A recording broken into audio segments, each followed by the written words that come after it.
Welcome. We are here with Nicole of Yardhomes, and Yardhomes builds ADUs and tiny homes that are net zero ready. So I'm Mary Jo with H360 Homes. Thanks for watching, and we have a bunch of really interesting questions for Nicole. Can you tell us a little bit? Well, first of all, thank you for letting us come in and interview you. I've known you for a while. Yes. And ADUs are becoming more and more popular. Yes. And definitely. they keep evolving. So can you tell us a little history, a short history about Yardhomes, why you started it? Yeah. Yep. So it's a long story, but I'll give you the shortened version. We're only about 3 years old. We were established in January of 2020, right before the pandemic. It's kind of a culmination of all of my historical experience in finance as a banker, financing housing, and then experience working with local nonprofits like Habitat on the affordable housing side, as well as working with the Minnesota Multi-Housing Association on some innovation work that I had been doing for them. All that coming together and realizing that, Minnesota does lag the market when it comes to Innovation. Innovation. Yes. Yeah, we know. But definitely, we're, in the middle, and both sides seems to move a lot faster than we do. They definitely do. But, especially in technology and housing. And so my goal was to take and bring an innovative typology of housing that wasn't really prevalent in Minnesota, which was accessory dwelling units, right? Or tiny homes, cottages, whatever you want to call them, and tried to deliver them in an innovative way, which was, let's not build them the traditional stick building methodology. Let's try to innovate, and then also how can we finance them better so that they're more attainable for everyone and not just upper class. So and you've been in business for 3 years now, 3 years, but you've seen exponential growth.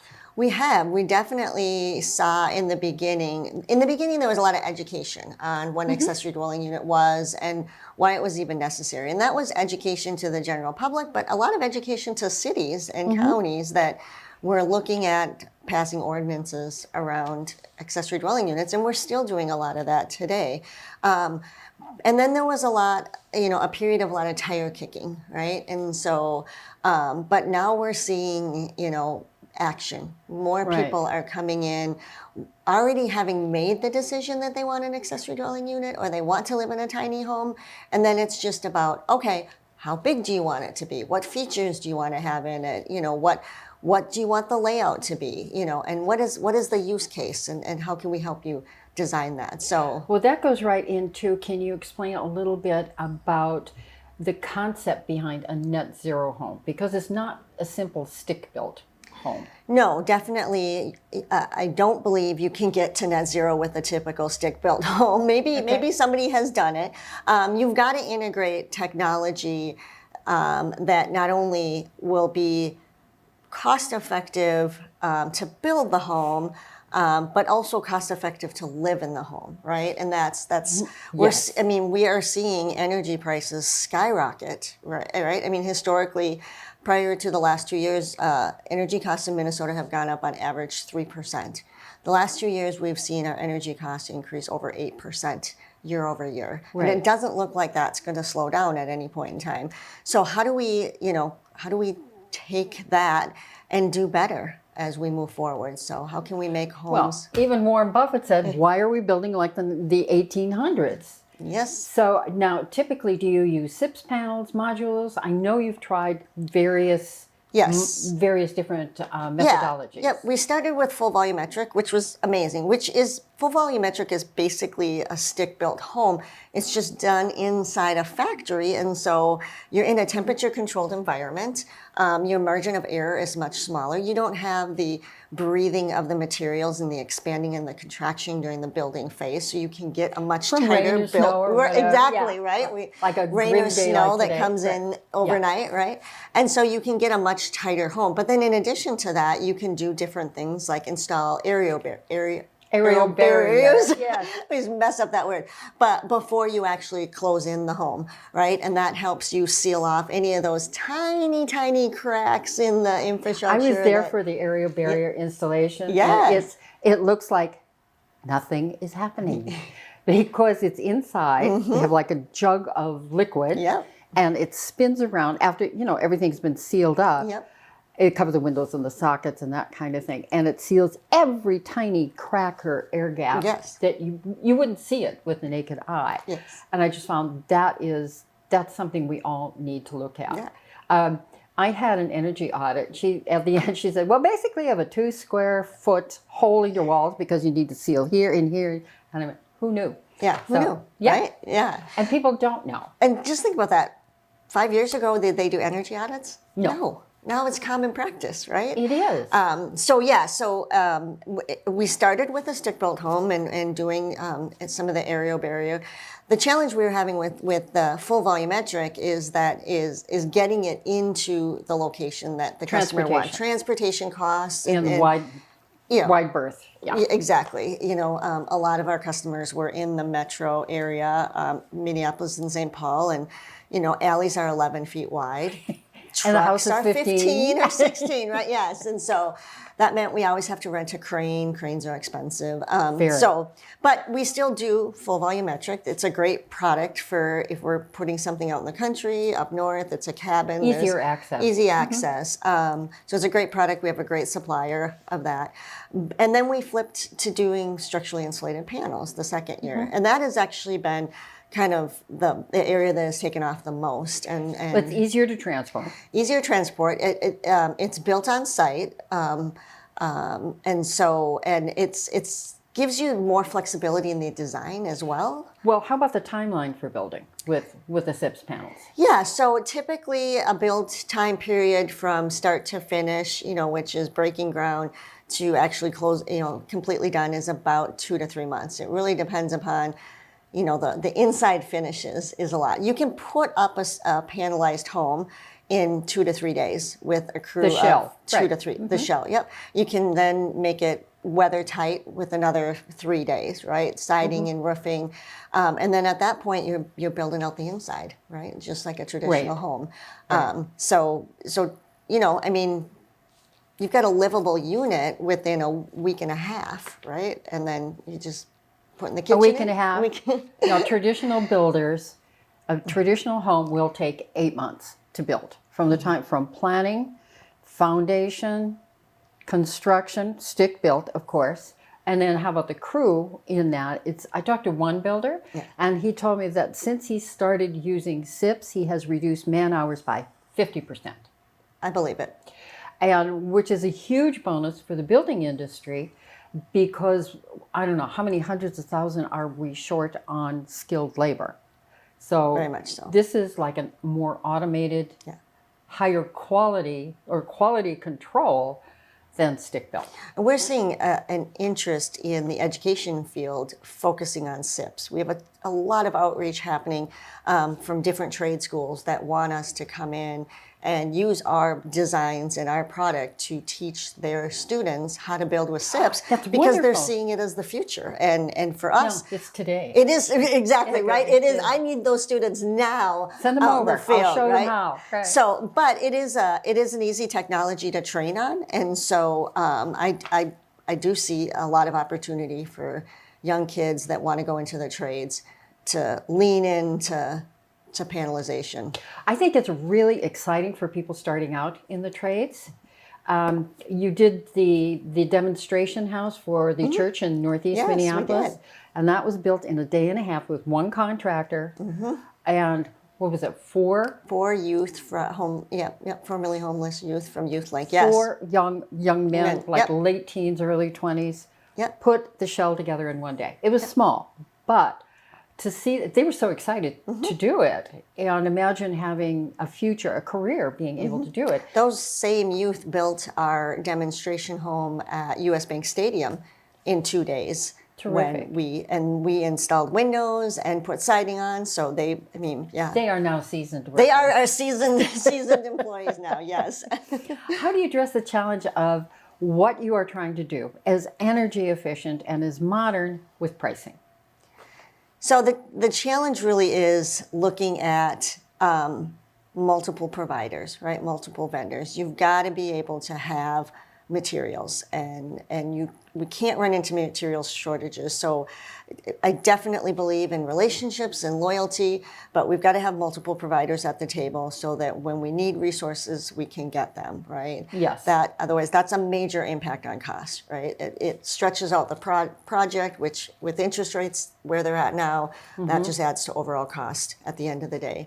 I think I'm constantly looking for new technology that we can integrate. Now, we don't want to be on the bleeding edge of things because Right. that ends up being more costly. But Well, not only that, but when you're on the bleeding edge, it isn't tested. it isn't tested, It and that's isn't where tested as much as something like 3 years old. 3 years old, we have history or something. And we're lucky, I think being in Minnesota in that the coasts tend to be on the bleeding edge. Yes. And they love to test things. And so we can really watch what they're doing and then integrate it when it's 2 to 3 years down the road. And we've seen that it's got capacity, right? There is a manual that's been created, so we know how to install Process. it. We know how to work with the materials. The only challenge we have in Minnesota is really adapting some of that to our climate. Definitely. So, in what ways does an ADU reduce the carbon footprint and is good for the plant? Well, a couple of ways. This is a typical panel that we work with. And so I'll show you this way. This is 12 inches thick. So this is a ceiling panel. So you have 12 inches of insulation on the roof. 12 inches of insulation on the roof. Typically 10 on the floor. Okay. And 6 on the walls. So the R factor on the walls? On the walls themselves are anywhere between an R40, 41. A roof will be an R52. What that means, the R rating is a resistance, a heat resistance. So right now, your roof probably has about this much insulation. You get this instead. Yep. So you're in with a traditional roof, you're meeting the Minnesota, minimum of R factor, which is depending upon where your building is anywhere between 19 and 21, right? Yes. So you're always meeting the minimum. These far exceed the minimum requirements, right? The other thing that's important about that these are a new standard. These are becoming a new standard. Yeah. Right? As energy costs. As you said, our 20 is standard in stick built. Yep. Yeah, Maybe it's becoming 30, the expectation. The other thing about the panels is, we saw lumber costs, rise exponentially, and they have not come down. It's still They came down, but then they went back. It's still $9 for a 2x4, right? Wow. And so those panels are 6% wood. That's a huge reduction. So tell us about that. This is 6% wood on the exterior. Yep. And what is the rest? That is an OSB. Okay. Wood, right? So that's a meshed, fabricated wood, which is easier to get a hold of. Highly compressed and treated. Highly compressed and so wet. this is water resistant. Yep, green treated. Yep. Which the other thing is for extreme weathers, these are so tight. They resist strong winds. They They do. resist Yes. hail. The panel itself, I always tell people, the panel is your infrastructure, right? It is your insulation. It is your fire retardant. And it is your frame. It's everything all in one, right? So when you think about that, when you build a typical stick house, those are 3 different steps in the process. Absolutely. You take 3 steps and you make them 1. But the typical house is not fire retardant. The typical Stick built. stick built house, no. It is not fire retardant. So this would be anti-wind, and some are anti-seismic as well because they have a little give to them, which, like cement. A contractor told me there are 2 kinds of cement. Cement that's cracked and cement that will crack. Definitely. Some of our panel providers will actually have some videos on their websites where they will have shot bullets at the panels to show you how resistant they are to even a gunshot. So definitely. So this is certainly a solution to inner city where we have those issues more than but for extreme weather across the country, this is a real solution. Very much so. We're definitely seeing more panel providers pop up all over the country. When we started this, we probably had one panel company that we worked with mostly. Now we spread that out between 4 different local panel companies that are all within a 2 to 3 hour radius of us. So So delivery is not an issue. delivery is not an issue any longer. No. So that's terrific. Yeah. So tell us, you have a new contract out of state that you are building a whole development? We're excited. This is our first big, planned unit development. So we're building 143 tiny homes in a town in Arkansas called Cherokee Village. The website is Ozark Vistas, and it's exciting. We developed 5 different plans. Then we say tiny. How small? What is the square footage range? So the city has a minimum square foot of 1,000 square feet. So these are Okay. a little bit bigger than our But they're still traditional small homes. tiny homes. They're still small Right. homes. So they're anywhere from 1,000 to 1,300. And we're doing 3 bedroom, 2 baths, 2 bedroom, 2 baths, 1 bedroom, 1 bath. Just a variety of options for individuals. No basements. Built on slab. Slab, yep. Slab with in-floor heating, which will be the primary heat source down there. Great. We're using panelization with a couple of different providers. And yeah, we're using some new technology in roofing that we have discovered. Yeah. Let's talk roofs. So roofs, yes. So I'm sure everybody watching or listening has probably had their own roof replaced once or twice. I did, yeah. Yes, hail is prevalent here in Minnesota. But we're starting to see the insurance companies not want... Hold it up a little higher. Oh, can you see that? Oh, yeah. yeah. We're starting to see the hold it. insurance companies not want to pay out on roofing claims. And we're also seeing all of these claims increase our premiums, increase our deductibles. So we discovered this product created by Unified Steel, which is actually a metal roofing product, which is actually very popular in the SIP panel world. Pick this up. In a traditional stick-built home, you would not want to put a metal roof on because it's loud, even just rain on a metal roof. In a panelized unit, when you have 12 inches of foam and insulation, you don't hear a metal roof, right? So this is actually a metal roof with a sprayed material. This is much like a bed liner to a truck is the material that's sprayed on here. And this basically creates an energy efficiency. So when you think about a typical home with an asphalt shingle, on any given day, your attic is going to heat up to, almost Over 150 100 degrees. Yeah. Almost 150 Even degrees. in Minnesota. Right, even in Minnesota in the peak of summer. This roof will deflect that sun so that your attic is only heating up to maybe 89 degrees, right? Whatever the outside air temperature is going to be. Especially, in hot climates like Texas, Arizona, Nevada. The ability to cool the home. Wow, that makes a huge difference in cooling. Yes, definitely, which is a huge impact on your energy bills. And you combine this with a solar. Solar can attach to these panels as well. They come in any different color. They look more like a typical shingle if you like that feel, or you can have the pure metal look as well. But definitely the future. This product also has a 50-year warranty, which is amazing. Yeah. So most of even the architectural shingles that we use now. Yep. They say a 25-year life, but the actuality is 15 to 20 years depending on the climate. Depending upon the So climate. 50 years, it's going to cost a little more, Yep. of course, but then you don't have to do it over and over again. And you typically have a prorated warranty on that product as well. This is a 50-year non-deteriorating warranty. Wonderful. So here's the question. Yeah. How do people be in touch with you? Where can they find what models are? Do you do custom or We do. mostly? Yep. We do custom. So we have a website, Yardhomes Minnesota, or yardhomesmn.com. We are on every social media channel under Yardhomes MN. We will be rolling out Yardhomes Arkansas website here shortly for all the work that we're doing there. But for now, we've got the Ozark Vistas page. On the website is my email address, which is just Nicole@yardhomesmn. There's copies of our models on that site, so you can take a picture, take a look at our standard models. We do custom. We also do modifications off of our models. What I always say is that if you're trying to get in for the most economical price, sticking with our models is the way to go, because we've already put all the design work into them. We've already engineered everything. Right. But we understand that the unit needs to fit your lifestyle, and so we work with our customers to.